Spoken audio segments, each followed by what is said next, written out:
Olá, eu sou o Marcos Rogério e este é o quinto vídeo da série Conheça a Reforma Administrativa. São 10 vídeos em que nós apresentamos o conteúdo da PEC 32, encaminhada pelo governo federal à Câmara dos Deputados. Se você quiser conhecer os demais, acesse o endereço ao final deste vídeo. O tema do nosso bate-papo de hoje diz respeito aos impactos da PEC 32 aos atuais servidores. E muita gente acredita que não serão afetados. O governo, inclusive, diz que a PEC seria aplicável somente aos futuros servidores, mas isto infelizmente não é verdade. Se você tiver dúvida, leia o artigo 2º e o artigo 3º da PEC para você ver que lá estão evidentes as possibilidades de impacto para os atuais servidores. Mas como é que os servidores serão impactados? De duas formas. A primeira diz respeito à avaliação de desempenho. É fundamental que haja avaliação de desempenho e se meça a produtividade do servidor público. Isso garante serviço público mais eficiente e garante atendimento de melhor qualidade para o povo. Mas uma avaliação de desempenho mal desenhada e mal construída pode abrir a porta para o caça às bruxas e para perseguições nos locais de trabalho, sejam perseguições de natureza política ou de natureza pessoal. E isso é péssimo. É por isso que a Constituição atual já prevê que uma lei complementar, ou seja, uma lei que exige um quórum mais alto para ser aprovada, ela vai estabelecer os critérios para avaliação de desempenho.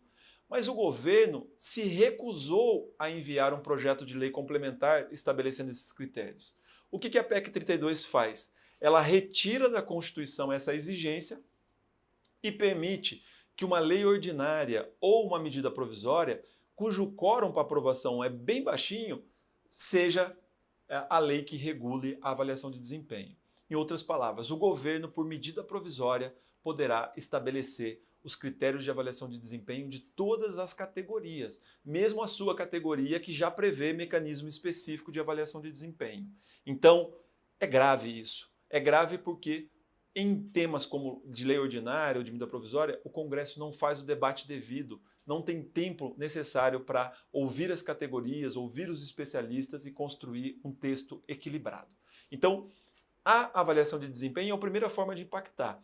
E é preciso lembrar, a avaliação de desempenho é importante para a progressão do servidor e servidora na carreira, mas é também importante para a garantia da própria estabilidade, porque o mau desempenho num processo de avaliação pode significar a demissão do servidor estável.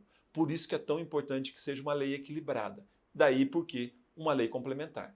A segunda forma de impacto para os atuais servidores diz respeito a uma mudança trazida lá no artigo 37, inciso 23, em que está dito quais são as proibições previstas na PEC.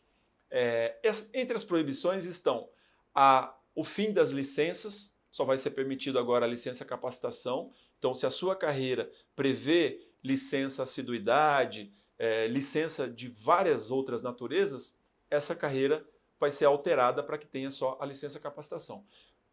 Proíbe, por exemplo, a progressão na carreira apenas pelo fator tempo. Então tem várias carreiras, especialmente nos estados e nos municípios, isso não é comum no governo federal, mas tem várias carreiras que dizem o seguinte: o servidor ficou 1 ano, 2 anos, 3 anos, 5 anos, aí ele sobe um degrauzinho. Isso acaba também. Para ter progressão na carreira, o fator tempo vai ser apenas um fator, mas serão considerados outros.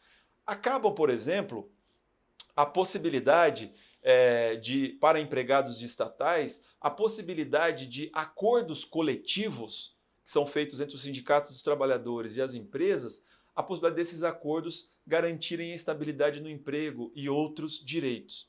Mas o impacto mais forte diz respeito à possibilidade de redução da jornada de trabalho e da redução de salários.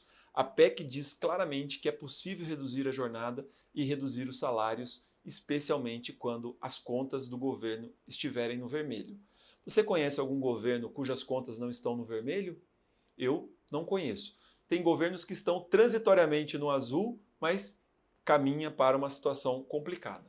Se você reduz jornada e você reduz salário, o impacto para o servidor pode ser trágico. porque ele tem o seu orçamento individual destruído, desarticulado. Mas o impacto para o usuário do serviço público também é muito grande. Vocês conhecem algum órgão público em que tem servidor sobrando?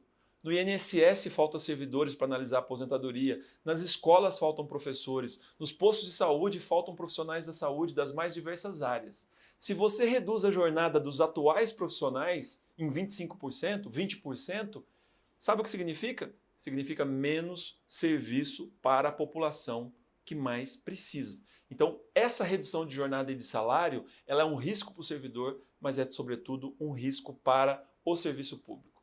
Se você tem dúvida de que isso se aplica aos atuais servidores, leia o artigo 2º e o 3º da PEC. Porque se a PEC quisesse realmente não ser aplicada para os atuais servidores, estaria escrito lá: essas mudanças não se aplicam aos atuais servidores.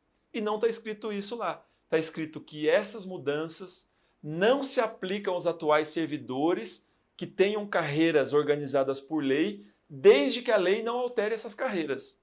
Ou seja, todos os servidores públicos que não têm lei própria já serão atingidos pelas mudanças. Mas mesmo você, que é um servidor ou servidora organizado em carreira, você poderá ser atingido se houver mudança nessa lei. Ou seja, ninguém está protegido. Este tema é fundamental para os servidores e para os usuários do serviço público.